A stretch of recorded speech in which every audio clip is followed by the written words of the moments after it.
All right, let's talk some defense. The Alabama offensive line, stellar as usual.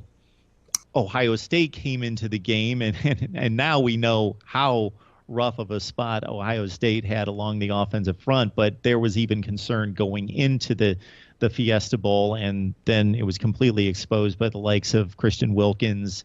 Clelin Ferrell had an amazing game up front, but the lateral speed of this defensive front and then the ability to also anchor it down in the middle is pretty amazing. And it's just this we talked about it recently, Ryan. It's recruiting combined with development of players.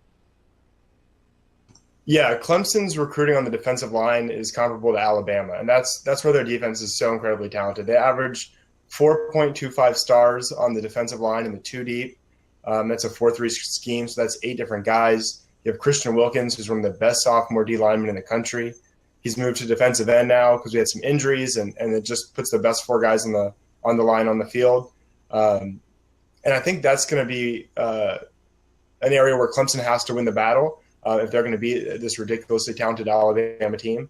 Jalen Hurts has not been excellent when under pressure, and his stats against the elite defenses, and he's played quite a few elite defenses to his credit, are notably different than when he plays mediocre defenses, and he can turn them up. They've really relied on a ground and pound attack against elite defenses like LSU.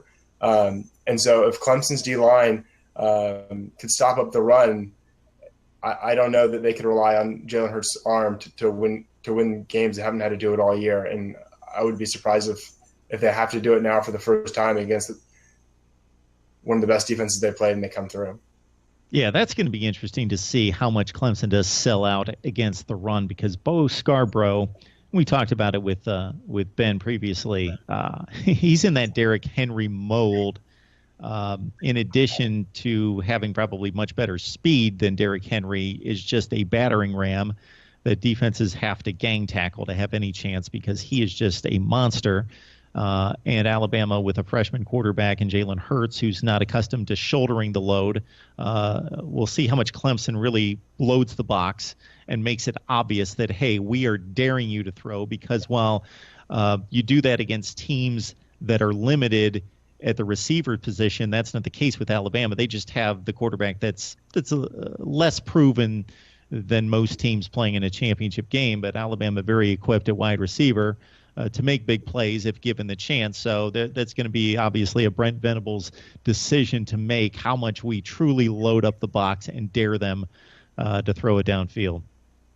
Yeah, I mean, Ohio State is definitely a run-first team, and you saw Clemson really jam up that run game. They almost didn't bother handing the ball up to Mike Weber, which is usually a huge component of their offense. Clemson has a great D-line, and they've always been, I shouldn't say always, but in recent years have been very good at stopping the run. As Clemson pulled away from Ohio State, you saw them finally try to take a few deep shots, and 2 plays in a row, Ohio State got pass interference calls. I think you have to be able to take a couple shots. Clemson's secondary is probably the least talented group of their defense, maybe of the whole roster. That's not to say they're not talented and they're not good. Cordrea Tankersley's an NFL cornerback. But I think you've got to take some shots against Clemson's defense, especially if you want to loosen it up and make some run plays.